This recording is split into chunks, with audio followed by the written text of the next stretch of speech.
Welcome to the Listen Up podcast, where we explore hearing loss, communication, connections, and health. Hi, everybody. It's Dr. Mark Sims here. I'm the host of the Listen Up podcast, where I feature top leaders in hearing and healthcare. This episode is brought to you by Listen Up Hearing Centers. I help patients to effectively treat their hearing loss so that they can connect better with their family and friends and remain independent. The reason I'm so passionate about hearing loss is because I lost my brother Robbie twice. First to his hearing loss from radiation to his brain tumor, and then again when he passed away. I only care for ears. I'm the E of ENT. I performed over 10,000 surgeries and cared for tens of thousands of patients with hearing loss. I'm the founder of Listen Up Hearing Centers. I've also written a book called Listen Up, A Physician's Guide to Effectively Treating Your Hearing Loss. If you want to learn about either of them more, go to www.listenuphearing.com. Today, I'm very excited. I have Professor Boaz Ben-David. He runs the Aging and Neuropsychology Lab at Reichman University in Israel. He completed his PhD in cognitive psychology at Tel Aviv University and then a postdoctoral fellowship at the University of Toronto. He has varied and excellent research interests that we're going to delve into today that are great.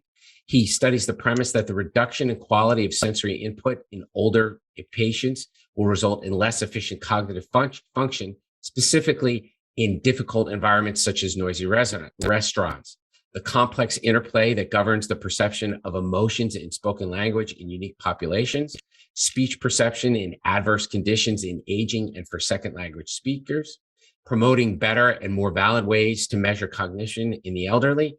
And also he's also investigating social cognition, which is a really interesting concept that we're going to explore today. Professor, thank you so much for coming on to the show. I really appreciate you being here today.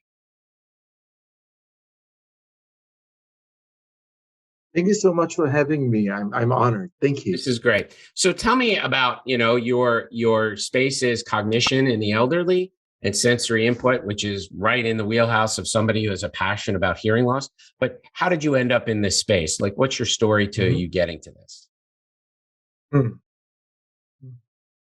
So everything was by accident, really a very fortunate accident.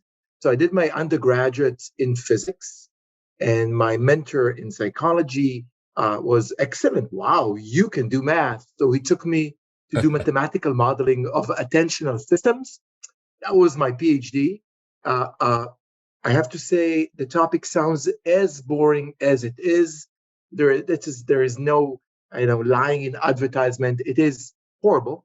Admittingly, I know because I did my PhD on that. My true story is that my girlfriend at that time, today it's my partner and the mother of my children, she used to tell me, Boaz, you're such a great psychologist. Whenever I can't fall asleep, could you read me 2 pages of your PhD? And I fall asleep in a minute.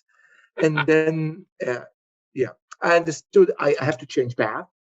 And I was super fortunate. Professor Bruce Schneider from University of Toronto was kind enough to make a gamble on me and to take me to his lab to switch from attention and mathematical modeling to speech perception in aging.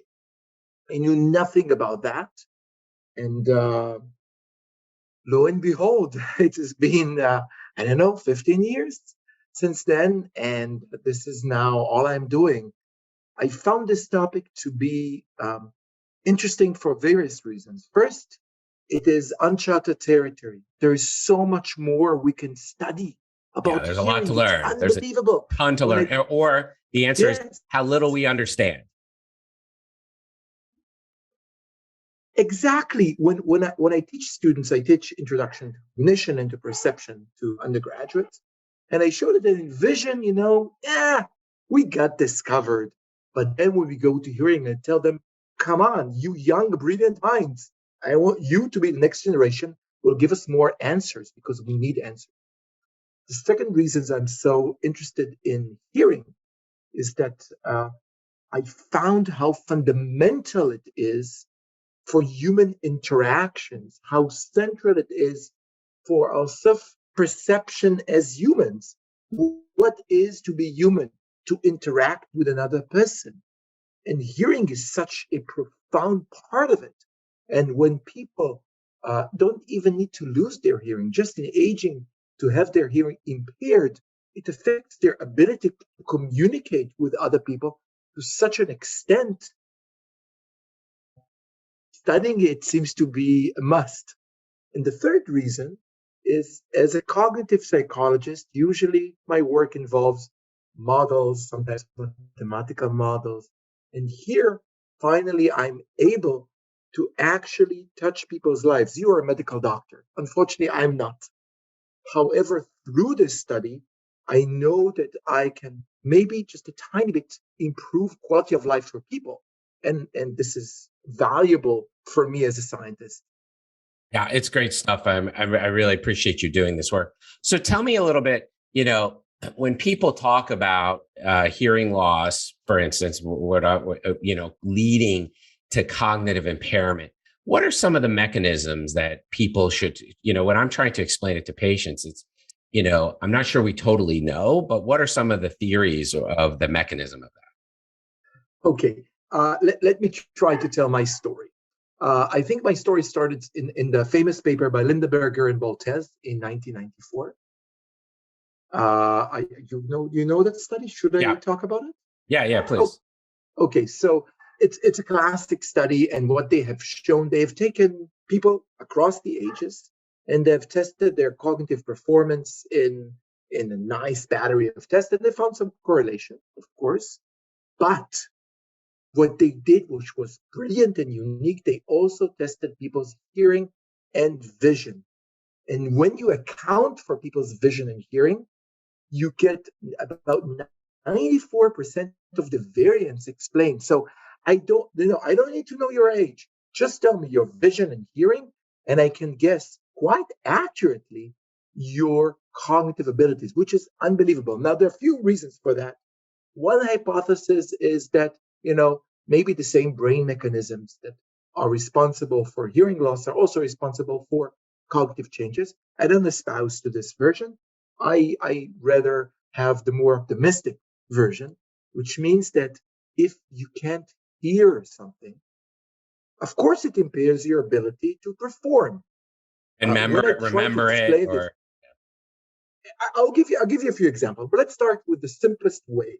What I do with students, usually I tell all my students in the class, like say I have a class of 200, all those of you who wear glasses, raise your hand. And if you raise your hand, say, now remove your glasses. How do you feel? Confused? You feel more stupid? Welcome to the world of hearing impairment. Now you got this. It's so simple. It's just the world outside is blurry. Of course, things will be more difficult. And now I want to go to Bruce Schneider's theory, my mentor, talking about information degradation. Let me explain this slowly. It's a simple idea. We are machines, and in our as communication machines, we want to receive information and understand it. Now, when the information is blurry, we have to devote more of our cognitive capacity to unpack the message. Now, of course, now we have less available resources to do other stuff. For example, to remember where I placed my keys.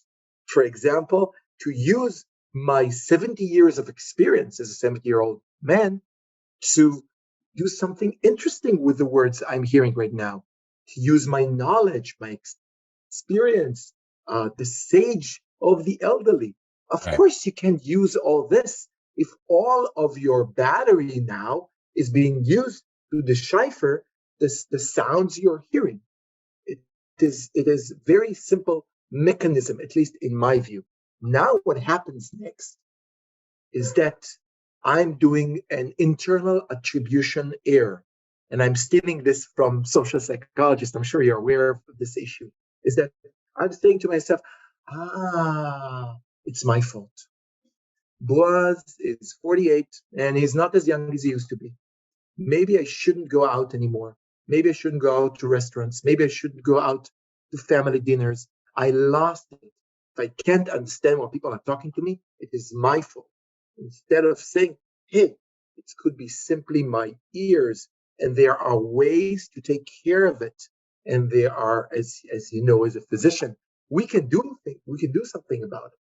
But if all you're doing is blaming yourself, of course, you would not take the other next step to improve your hearing. You're talking about how the hearing loss increases your cognitive load, essentially, correct? Yes. Okay. Yes. And so let's talk. One of the areas that you're is more difficult listening environments, correct? Like background noise. And how does that affect?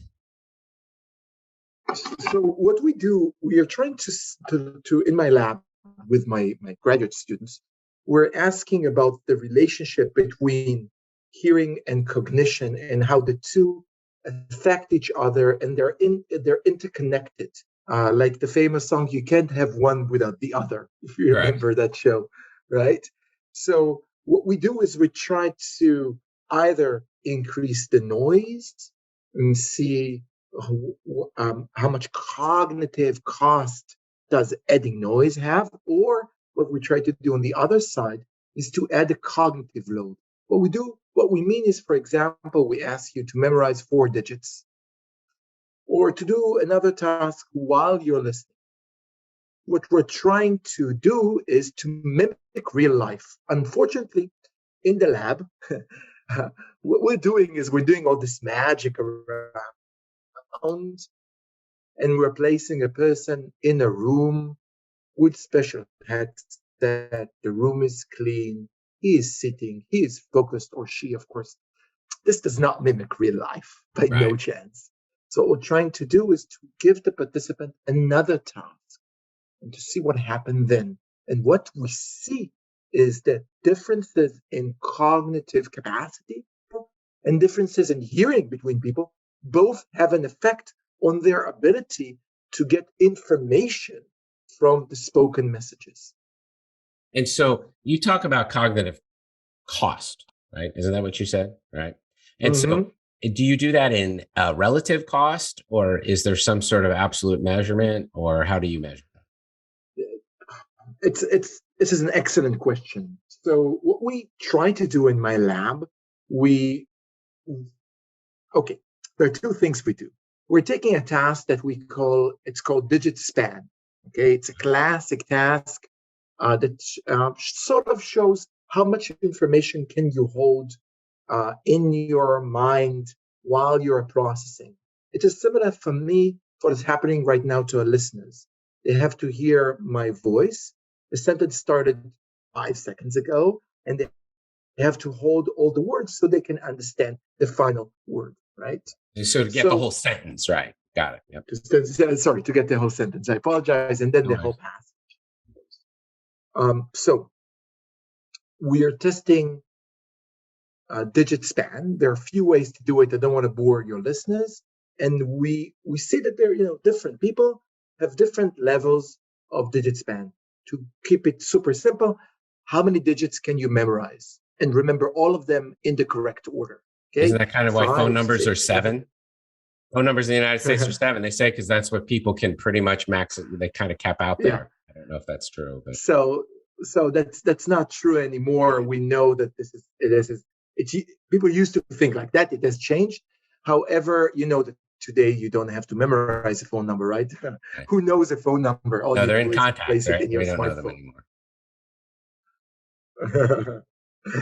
So going back, this is one thing we do. And then in the test, what we're doing is you have your headphones on, you hear a spoken word or a sentence. However, before you do that, you're asked to memorize 1 digit or 4 digits. And after you hear the sentence, you have to do something with the sentence. And then you have to recall the 4 digits, right? Mm-hmm. This is what we call high cognitive load. Yeah, why we chose 4. We chose 4 because after many pre-tests, we noticed it has an effect. What we see, just to summarize, is that we used to think that hearing impacts hearing and cognition impacts cognition. These are 2 separate boxes. I'm a cognitive psychologist. I should deal with hearing. And my students, many of them are audiologists. They should deal with hearing. Why should they care about cognition? What we and many others show is that they're interconnected. So, for example, we show that when we take older adults, 60 to 75-year-olds, and we split them into two groups, the ones with a little bit higher cognitive capacity, the ones with a little bit smaller cognitive capacity, all within the normal range. And all they have to do is to listen to spoken words, and we see large differences, up to 500 millisecond differences in their ability to be able to identify a word in noise, which is huge. The other hand, what we show is when we take people with different hearing abilities and they hear instructions in noise, for example, it affects their ability to follow a task. Because if you can't hear well, of course, you don't understand what they're talking to you, and it's more difficult to perform.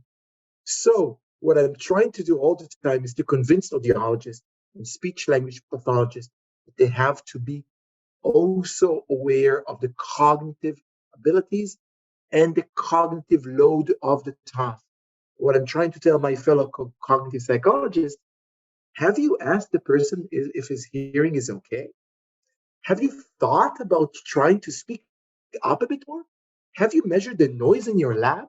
Because if you haven't, you are not being aware of the abilities of your participants. Does it make sense? Yeah, so it's an interesting thing. So in my world, if you have speech language delay as a child, okay, before you actually get speech therapy, the first thing they will do is they will send them for a hearing test, right? Because the speech language pathologists know if they don't hear well, they're not going to articulate well, and they're not going to develop normal articulation.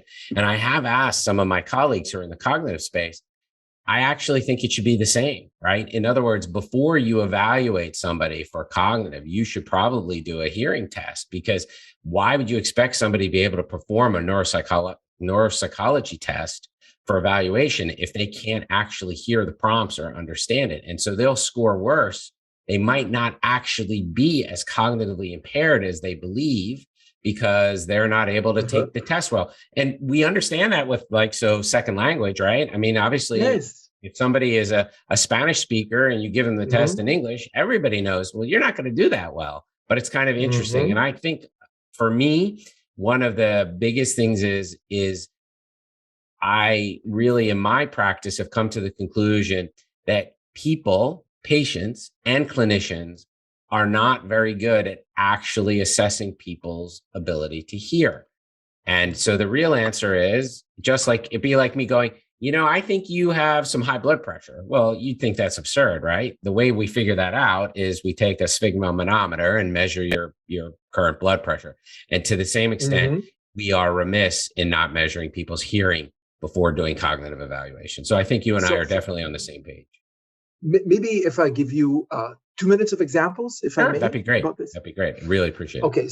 So let's start with vision. It's much easier with vision, if I may. Okay. To understand for people, yes, very much. Yes, yes. It's so much easier to explain things with vision. I find people understand that when something is blurry and you can't read it, they understand that concept. When you only miss some of the range of language, people don't really understand that. It's much more complex.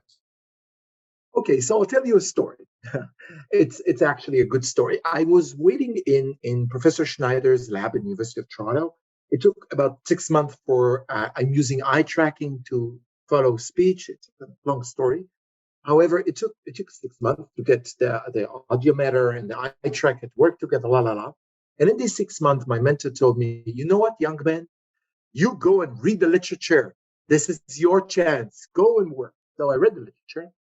And I found there is a test that I've been using in my graduate study that's called a Stroop test. Stroop, been developed by Stroop in 1935 in the Netherlands. Yeah. And it's a simple test. You see the word red printed in blue, and you're asked to name the font color to say blue, even though the word red is there in front of your face. Right. It's very difficult. You can try it at home, right? And I noticed that in aging, we see a big increase in the effects. And the common knowledge was, of course, because in aging, we have difficulty to inhibit one information and focus on the other. That's the common hypothesis by Hasher and Sachs, 1988. However, I noticed something else that I was fortunate to be the first to notice it. In aging, color vision is deteriorating a lot. So what we have done is first we have done a meta-analysis where we have shown that if you factor in color vision differences in this cognitive test that's supposed to test inhibition are not that large. Maybe they're not even there. And then we did a beautiful test. We took 88 young adults, they are students, undergraduates, University of Toronto, with perfect vision, everything is excellent. And we simply changed the font color. We made it less saturated, so the red was a bit less red, and the blue a little bit less blue, etc. And we gave it the same test. You see the word red printed in blue, and you have to say blue. You see the word yellow printed in green, and you have to say green, etc. And we found that by this tiny manipulation, all of our 20-year-olds behaved exactly like 70-year-olds. Interesting. We aged them 50 years in this small manipulation. And our claim was, hey, you cannot use this task, the strip task, if you don't test people's color vision. Right. What are you doing? Because the colorblind are always going to do poorly. Of course. Right. And they're not colorblind. As we age, our color vision blurs. It's a, never mind, it's like a common thing. And I was sort of like, sure, I published a few papers about this, now a bit more.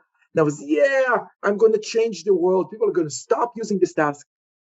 Unfortunately, everybody's using this task because it's simple and cheap and easy to use. And wherever I go to hospitals, I go to the neuropsych department and tell them, do you use this test? Yes. Have you ever tested people's vision? They say, no, why should we? And I go, but we're doing the same thing with hearing. And there are studies that show, and there are many studies that show that when you, for example, use personal speakers, or when you give people their own hearing aids, fit them with hearing aids, even simple, cheap ones, they are able to understand the instructions, follow the instructions, and perform better in cognitive tests. But it is like, it's super simple. As you said, for me as a Israeli, spending a lot of time in English in North America, of course, whenever there was a tiny bit of noise, I was out of the conversation, right? So whenever, after the end of the day, me and the other postdoc would go to a pub, I would be the silent person, sitting there and nodding. I was not able to be a part of the conversation. And it wasn't because I became stupid at that moment. It's because I was not able to understand the words that were spoken in English in the noisy environment. So you didn't have enough processing power to make it happen, basically. Exactly. So tell me a little bit about the concept that we talked about in the pre-discussion about social cognition. That's fascinating. Can you tell me about that? Yes.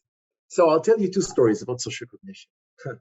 I'm smiling now. I'm not sure if you can hear it. I'm smiling because it's a new topic for me.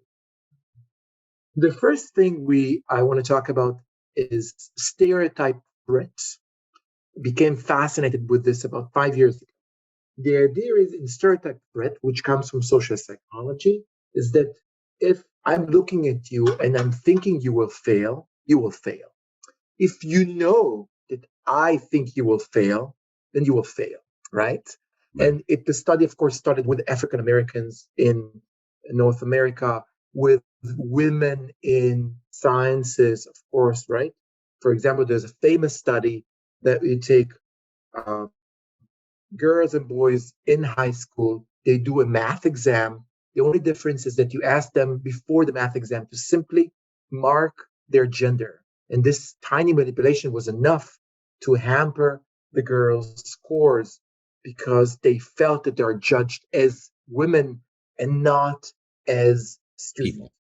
And because there is a negative stereotype on women in science, which is, of course, not correct, it affected their performance. What we are doing now in the letters is we know that a stereotype threat is super strong in aging. As we age, there are ageist views around us. People look at the gray hair, and they're saying, nah, he can't do it. And you know this is what they're thinking. It impacts your performance. Now, let's go to cognitive tasks. Cognitive tasks I'm running in my lab. All of the cognitive tasks I'm running in my lab, at the end of the day, I publish a paper. You as a physician read the paper and you're telling yourself, okay, I read the paper by Professor Ben-David. He says that inhibition is poor for older adults. Then if I see poor inhibition in my client, that's normal. However, I am biased.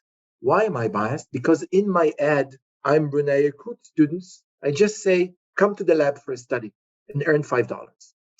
When I recruit older adults, I say, we are looking for older adults to come for a cognitive test. Yeah. So you're pre-screening. Already when they read the ad, they understand that I'm testing them because they are old and because I believe their age affects their cognition. I'm not saying I'm looking for redheads. Right. I'm not saying I'm looking for people with green eyes. No, I'm looking for older adults. And we see in many studies that just the mere fact that people have this kind of stereotype threat impacts their ability to perform. Now I'm thinking of a client going to a physician like yourself or to a surgeon. They know or they feel that they know that they'll be misjudged because of their age. So they're not performing at their peak level. And it of course presents you with an issue because you're not testing your patients as you want to test them. And of course, it places the person at a disadvantage. And, one day maybe there'll be no more ageism and no more racism. But unfortunately, the more I'm learning, I understand that isms are there. However, we have to fight ageism as clinicians and professionals. We have to acknowledge the fact that we are ageist, all of us, unfortunately, myself included, and to be able to understand that and to think about ways to reduce ageism when our patients enter our clinic or our lab. So that's interesting. So is there a way to screen everybody's, so eliminating the age bias, is there a way to screen everybody's cognition in a fast, rapid way to find people with cognitive difficulties regardless of age, right? Because, one of the problems is we can't all do, a full scale cognitive assessment or even a mini assessment, right? Because it's time consumptive. Is there a task that we could do? I know, and I don't want to do the one with the vision that you were just talking about with the color, obviously, because that's not normalized. But is there something that is there some sort of rapid test that we could do? I mean, obviously, some of it's also you interact with people and you can tell if they're seemingly cognitively intact. But, sometimes people are pretty good at tricking you or you have an inability to detect it. Yes. So my answer is threefold. Number one, why is it so important to know what we usually test? What we usually test is called executive function. Right. Our ability to memorize, our ability to hold things in memory, our ability to inhibit automatic responses. Why is it so important?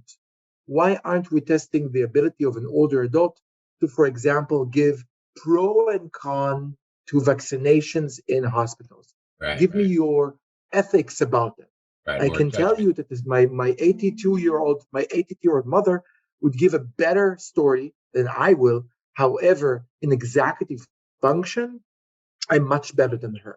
This is one answer. The second answer is that there are tests around. One of them is the MOCA, Montreal Cognitive Assessment. But that I'm takes not in time. favor of that test. Yeah, I do. We use it, but it takes time. It's a 5-10 minute test. It's not amazing. However, what my fear is that if you are not administering it in a very, very attentive way, it speaks of ageism because we ask what day is today. I would never ask a 20-year-old what day is the day, right? But I will ask an 80-year-old. So he tells the 80-year-old, I suspect him or her for not knowing the day. So there are issues there. But my main question is always the same. Why do we think it's so important to remember and we forget? What about wisdom? Older adults I for a few months, I volunteered with the Israeli Ministry of Labor, Right. and we're trying to convince HR managers to hire older adults. Right. And I gave them talks, and I told them, and I read a lot about the literature, and we see that older adults are better at reaching the brake. So when you drive a car, you have the gas pedal and the brake pedal. 20-year-olds are pushing on the gas pedal, which is amazing. But sometimes you need a 60-year-old to tell you, whoa, let's think about that. Before we spend $1 million, maybe we should test it more. So it's important to also have older adults around us in our homes, in our lives, and in our businesses, even though in executive functions, there may be changes in aging. Yeah, no, I agree with you 100%. I guess my clinical application, and so the way we really do it in our clinical context is, it would be if you demonstrate hearing loss, then we would consider your cognitive ability, right? Because we're not looking necessarily to be a overall cognitive assessing institution. It's just if you have hearing loss, because it does affect our ability to predict outcomes, right? So in other words, cochlear implantation is a perfect example. I always tell patients, we can deliver the signal to the brain, but if the brain can't process the signal, then you might not be satisfied with your ability to what you consider hear. And so it's that type of kind of, but I agree with you 100%. I mean, I will give you an anecdote. In our practice, we transition to a portal, right? Where you go ahead of time and you enter all the information. And the ageism thing that my practice and other practice, older patients won't do this, right? Well, the reality is out of necessity with the pandemic, they have kind of been forced to do it. And guess what? They can do it, and they do it very well, just like anybody else can. And so it is an interesting presumption that they can't, or now preference is a different issue than ability, right? And so I believe what that was some deference to their age in terms of their preference to interact. But the reality is because of the pandemic, people need to do all of that work at home and arrive ready for clinical care as soon as they come to the office. So it's a great insight in terms of that. And that's really interesting in terms of social cognition, in terms of what we project onto people when we ask them certain questions. I never really thought about that. What I want to do now, if you don't mind, if you have a few minutes, I want to talk about two of my studies that I really love, that are a collaboration, where I had to leave my comfort zone, and we collaborated with clinical psychologists and social psychologists, and to test hearing and aging in a weird way, if I may. Yes. Thank you so much. So the first one is about social context, and the second one is about love. Okay. But I live love to the end, so we like our ending. So let's start with the social context. There is this, what we know in research, again, in the last, I think, 10 to 15 years, is that when people move together and synchronize with each other, we see also synchronicity in the brain. Interesting. Right? So when you nod, I nod, and we move together and we share a space, it's mostly effective not via Zoom, but when I'm in one-on-one or conversation in social context, right? Exactly. So one of the benefits of social interactions in real life is that when you are together with a person and you move together with a person, even without thinking, when you sit with a person, you study to move your hands as he or she does, and etc. And it has a beneficial effect on your cognitive abilities, and you synchronize even in brainwave. It's amazing to see how after a few minutes you see like beautiful synchronicity. A super simple example is that you can watch a film at home with your super amazing TV and your super amazing Wi-Fi system and hi-fi system, and everything is amazing. But yeah, but then you go to a theater and it's a comedy and everybody's laughing and you're laughing as well and you're coming out, wow, I enjoyed that experience, So right? the community of the audience. Exactly, because I was next to a person, he or she was affecting me, I was affecting her, and we were both synchronizing. So a way to enact synchronicity, I apologize, it's my accent, is to move together in a game. It's called a mirror game. I'm not going to elaborate too much about it, but what happens is I move in a certain way and you have to mimic me as if you are my mirror. Right. It's a super fun game. I encourage our listeners to try it at home. For 3 minutes, you're the leader and your friend mimics you. For 3 minutes, she's the leader and you mimic her. And then for the final game, you have to move together in a way that if somebody is sitting on the outside and taking a video of you, she will never know who is the leader and who is the follower. And this is not easy. You No. have to move together in a perfect synchrony. I've tried it. It works. And it's fun. And you smile. What we have done is we went to a community center for older adults, age 70 to 95. We had a 95 person there. Many of them had to be seated throughout the whole game. And in the beginning of regular life in the care center, instead of scratching, we asked them to play the mirror game. That's the only difference. 10 minutes. 10 minutes. After these 10 minutes, what we found was not only we improved their feeling in a questionnaire, we improved their ability to identify a word in noises. Mm.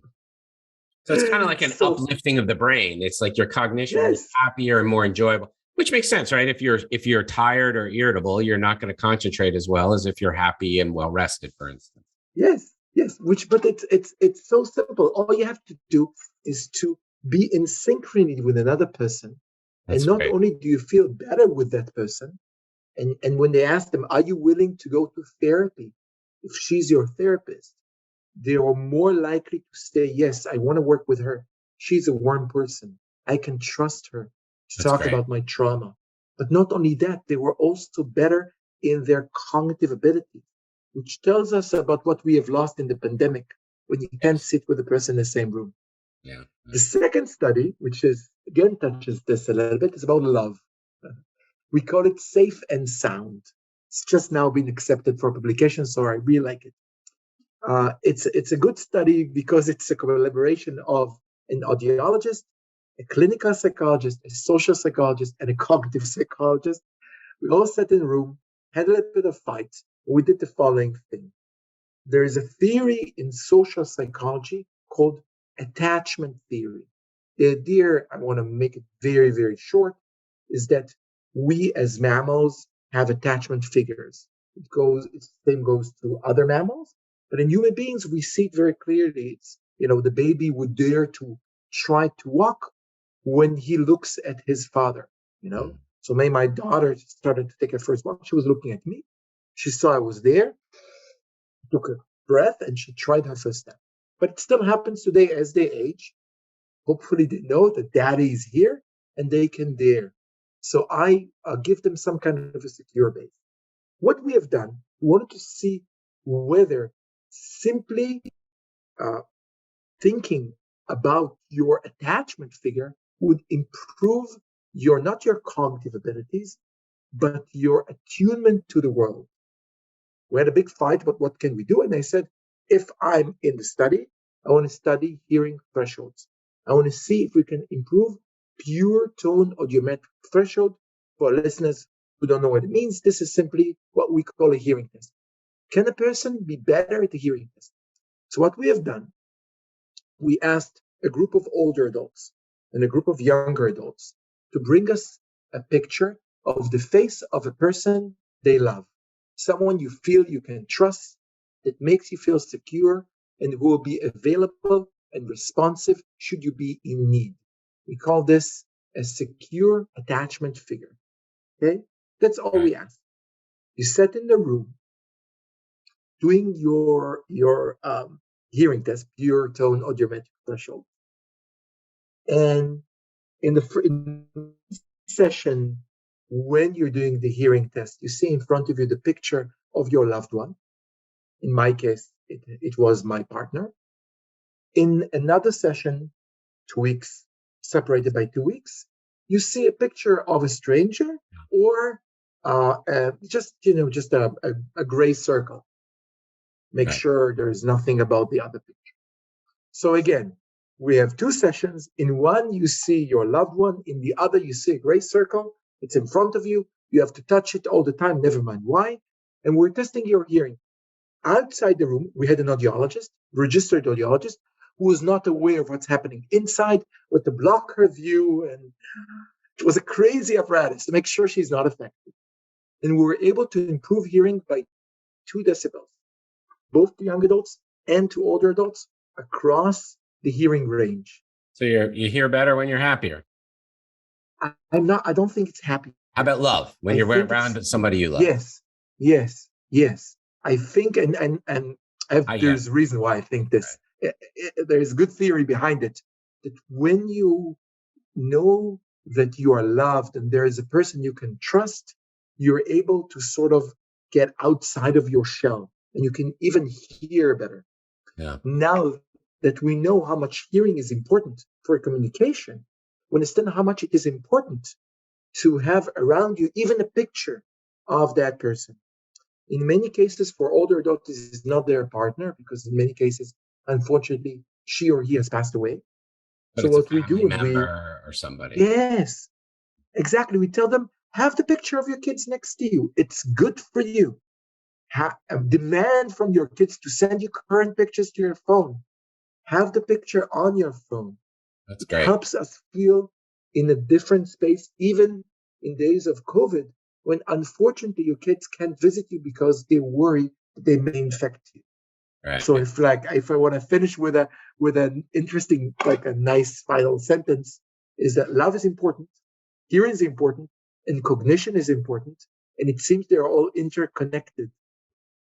That's great, Professor. That's really excellent. So one of the questions I love asking people is what is your favorite sound?